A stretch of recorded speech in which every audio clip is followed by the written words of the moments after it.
I speak from a very educated mind. I'm kind of the wrong guy to actually go at because I do my homework. 888-971-SAGE, 888-971-7243. I am Larry Elder. We are ReliefFactor.com studio. That was LeBron James responding to two critics, one a soccer player and one a UFC fighter, criticizing him for remarks he's made about the police. You heard him say that I'm a bad person to pick on because I speak from an educated mind. Now, I've told you I think he's an extraordinarily gifted basketball player and a person of good character. I've watched him since he was a high schooler. After a press conference, win or lose, he dissects the game with the precision of a surgeon. It's beautiful to watch. Put a mic in front of his face after an incident like this.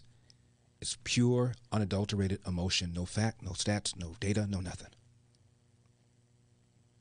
Facts are that there are 50 million police-civilian interactions every year. Out of that, 11 million arrests. Out of that, 60,000 officers assaulted.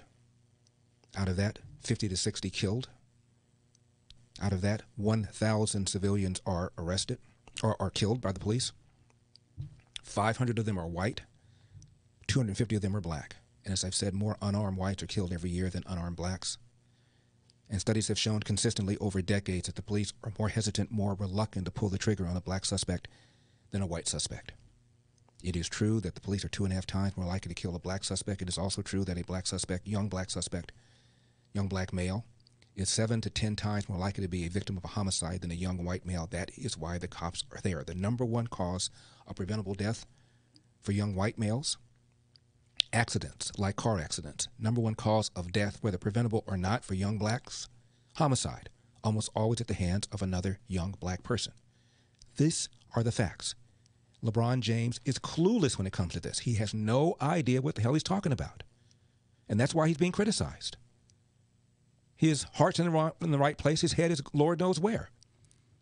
Now, I would say this again.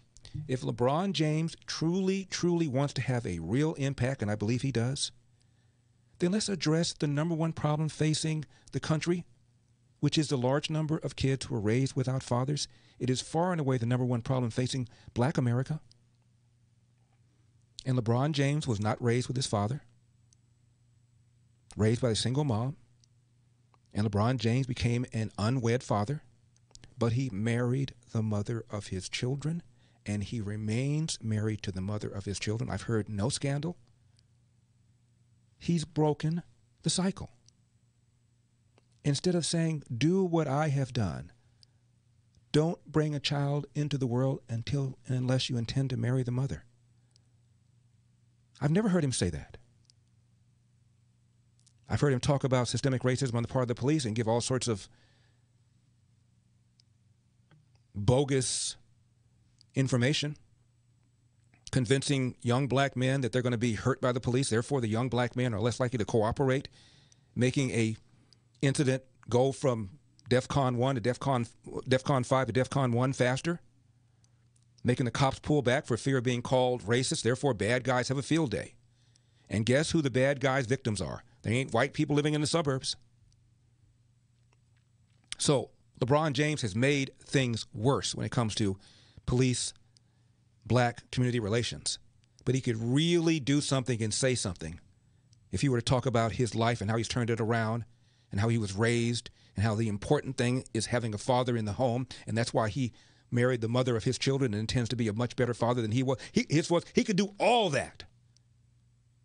Haven't heard a word. Cover story, Sports Illustrated back in the 90s. Little black boy holding a basketball. Headline, Where's My Daddy? A story that probably would get anybody fired if he or she even recommended that they do it. I can't believe it got in there, but it was. Reread it. Nothing's changed. One player turned agent said, for every player that does not have one kid out of wedlock, there's a guy with 2 or 3.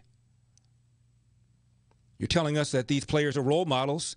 LeBron James takes his job as a role model very seriously, believes that he has a responsibility to influence society. Okay. Then how about saying something about the number one problem facing America and the number one problem facing black America? I said this at my testimony against reparations. I said in my near 35-year career trying to get some of these so-called black leaders on, I can't get Jesse Jackson, I can't get Maxine Waters, I can't get Sharpton, I can't get Farrakhan. But I did get Kwesi Mfume, former congressman from Baltimore area. Later on became the president of the NAACP. At the time he was president of the NAACP, he agreed to come on the show.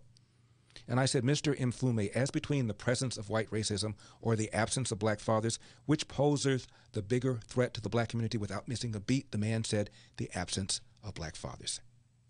Didn't say anything about systemic racism, overt, covert, foundational, endemic.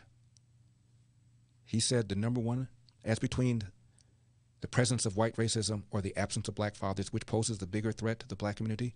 He said the absence of black fathers. By the way, and this is a man, Kwesi Mfume, who I believe has 4 different children by 4 different women, and realized the immorality of that, and has now owned up to his responsibilities, and has turned his life around, and has become a remarkable, remarkable man. So if LeBron James is listening, I know you are, I'm just urging you to be more thoughtful. You said you speak from an educated mind. Have you read any of the works by Heather McDonald? Have you read any of the studies by Roland Fryer? Have you read the long article in the Washington Post, April 27, 2016, showing study after study after study, showing the police more hesitant to pull the trigger against blacks than against whites? Read those and become educated on the subject. And maybe, just maybe, you can even help in terms of police-black relations.